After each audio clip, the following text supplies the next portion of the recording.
Guys, welcome back to my channel. આજના વિડીયોમાં આપણે ડિસ્કસ કરવાના છે past continuous tense. Past continuous tense એટલે ભૂતકાળમાં કોઈ પણ ક્રિયા ચાલી રહેલી હતી. તો પહેલાં આપણે સ્ટ્રક્ચર સમજીએ અને પછી એક્ઝામ્પલથી. કોઈ પણ વસ્તુ સમજવી બહુ સિમ્પલ છે. જ્યારે તમને એનું સ્ટ્રક્ચર ખબર પડી જાય છે, સમજમાં આવી જાય છે, પછી સેન્ટેન્સીસ બનાવવા બહુ જ ઇઝી છે. તો હું એક એક ટોપિક એવી રીતે જ મૂકું છું કે તમે એ વિડીયો જો એને ડે ટુ ડે લાઈફ કોન્વર્ઝેશનમાં યુઝ કરો તો તમને વધારે ક્લિયર રહેશે સમજવામાં. હા ને? ઓકે, તો આપણે જોવાના છે આજે ચાલુ ભૂતકાળ. ભૂતકાળ મતલબ પાસ્ટમાં કોઈ પણ ક્રિયા ચાલી રહેલી હતી. ઓકે, તમે જોઈ લો, ચાલુ વર્તમાન કાળ જોઈ લો, ચાલુ ભૂતકાળ, ચાલુ ભવિષ્યકાળ, બધામાં વર્બની કઈ ફોર્મ આવશે? વર્બમાં આઈએનજી આવશે, કારણ કે કોઈ પણ સમયે ક્રિયા ચાલી રહેલી હતી. ઓકે, તો પહેલાં આપણે સ્ટ્રક્ચર સમજીએ. સબ્જેક્ટ પ્લસ ભૂતકાળ છે એટલે અહીંયા હેલ્પિંગ વર્બ આપણે કઈ લેવાની છે? વોઝ વર્ડ લેવાનું છે. પ્લસ મેં તમને પહેલાં જ કીધું ક્રિયાપદમાં આઈએનજી, કારણ કે કોઈ પણ સમયે એ ક્રિયા ચાલી રહેલી હતી. ઓકે, આપણે એક્ઝામ્પલથી તો સમજવાના જ છીએ. Plus ING plus object. Okay, તો આપણે એક્ઝામ્પલથી જોઈએ તો તમને વધારે ક્લિયર થશે. હું ભણાવી રહી હતી. મારી ભણાવવાની ક્રિયા ચાલી રહેલી હતી. હું ભણાવી રહી હતી. પહેલાં આપણે અફર્મેટિવ સેન્ટેન્સીસ જોઈ લઈએ છીએ. બરાબર, હું ભણાવી રહી હતી. હું મતલબ સબ્જેક્ટ કોણ છે? આઈ વોઝ ભણાવી રહેલી હતી. રહી હતી એટલે એનું આઈડેન્ટિફિકેશન પણ મેં લખેલું જ છે, સ્ક્રીનશોટ લઈ લેજો લેવું હોય તો. I was teaching. હું ભણાવી રહી હતી તો આઈ વોઝ ટીચિંગ. પેલો ખાઈ રહ્યો હતો, તેઓ રમી રહ્યા હતા. પેલો ખાઈ રહ્યો હતો, પેલો મતલબ he was eating. He was eating. તેણી સેન્ટેન્સીસ બનાવી રહી હતી. તેણી સેન્ટેન્સીસ બનાવી રહી હતી. તેણી મતલબ she was making sentences. She was making sentences. Okay, તેઓ રમી રહ્યા હતા. They were playing. તેઓ રમી રહ્યા હતા મતલબ they were playing. ઠીક છે, કોઈ બી ક્રિયા ચાલી રહેલી હતી. હવે આપણે જોઈએ નેગેટિવ સેન્ટેન્સ અને છેલ્લે આપણે જોવાના છે ઇન્ટેરોગેટિવ. ઓકે, તો નેગેટિવમાં હવે આપણે જોઈએ આઈ વોઝ ટીચિંગ. હું ભણાવી રહી હતી નહીં. હું નહીં ભણાવી રહી હતી તો શું થઈ જશે? I was not teaching. I was not teaching. He was not eating. અહીંયા લખેલું છે subject plus was word not. Okay, clear છે? Plus ING and object.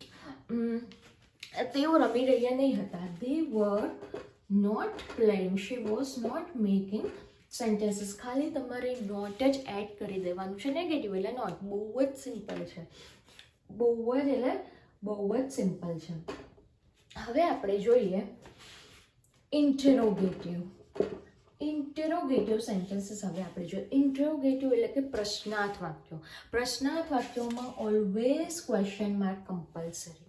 Always. હવે પ્રશ્નાર્થ વાક્ય છે આપણે ચાલુ ભૂતકાળ આપણે ડિસ્કસ કરીએ છીએ. તો વોઝ વર્ડ ક્યાં આવી જશે? વોઝ વર્ડ આગળ. જ્યારે તમે કોઈ પણ વાક્યને શરૂઆતમાં તમે પૂછો શું હું ભણાવી રહી હતી, શુંથી તમે શરૂઆત કરશો ત્યારે વોઝ વર્ડ ક્યાં આવી જશે? વોઝ વર્ડ હેલ્પિંગ વર્બ જે છે. અને શું કહેવાય? Helping verb. એ તમારી હેલ્પિંગ વર્બ ક્યાં આવી જશે? હેલ્પિંગ વર્બ આગળ આવી જશે. ક્લિયર છે? શું હું ભણાવી રહી હતી, એનું શું થશે? શું હું ભણાવી રહી હતી. હું એટલે વોઝ. જોજો, આ જે સ્ટ્રક્ચર છે ને, હું સ્ટ્રક્ચરને જ ફોલો કરું છું. બીજી કોઈ વસ્તુ ફોલો નથી કરતી. સ્ટ્રક્ચરને જ હું ફોલો કરું છું. વોઝ, આઈ, વોઝ, પછી સબ્જેક્ટ, તો સબ્જેક્ટમાં આઈ, પછી વર્બની આઈએનજી. Was I teaching. હું ભણાવી રહી હતી. ક્વેશ્ચન માર્ક કમ્પલસરી, બીકોઝ પ્રશ્નાર્થ છે એટલે question mark compulsory. Was I teaching. શું તેઓ સેન્ટેન્સીસ બનાવી રહ્યા હતા? શું તેઓ રમી રહ્યા હતા? વર ધે પ્લેઇંગ. શું તેઓ ગીત ગાઈ રહ્યા હતા?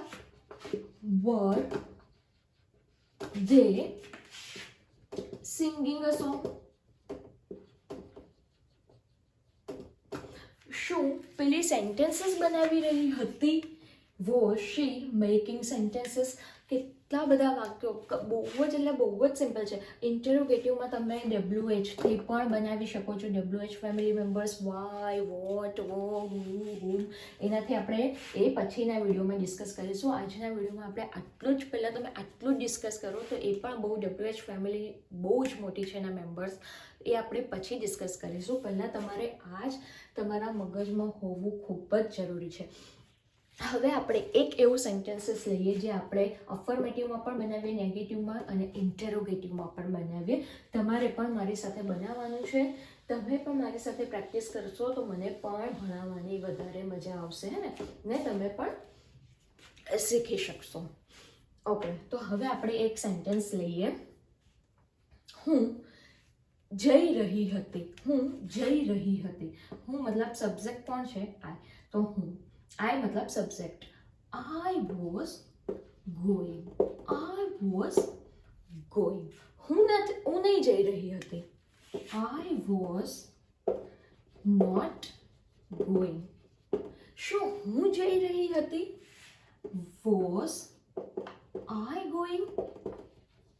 એક જ સેન્ટેન્સીસને મેં અફર્મેટિવમાં પણ બનાવ્યું, નેગેટિવમાં પણ મેં બનાવ્યું અને ઇન્ટેરોગેટિવમાં પણ બનાવ્યું. ઇન્ટેરોગેટિવ તમને યાદ ના હોય તો લખી લેજો, પ્રશ્નાર્થ. પ્રશ્નાર્થ વાક્ય તમને યાદ ના રહેતું હોય તો તમે, મેં પહેલાં જ કીધું, સ્ક્રીનશોટ લઈ લેજો, કારણ કે તમે જ્યારે પણ પ્રેક્ટિસ કરશો ત્યારે તમને આ વસ્તુ બહુ જ કામમાં આવવાની છે. ટ્રસ્ટ મી, બહુ જ કામ આવવાની છે.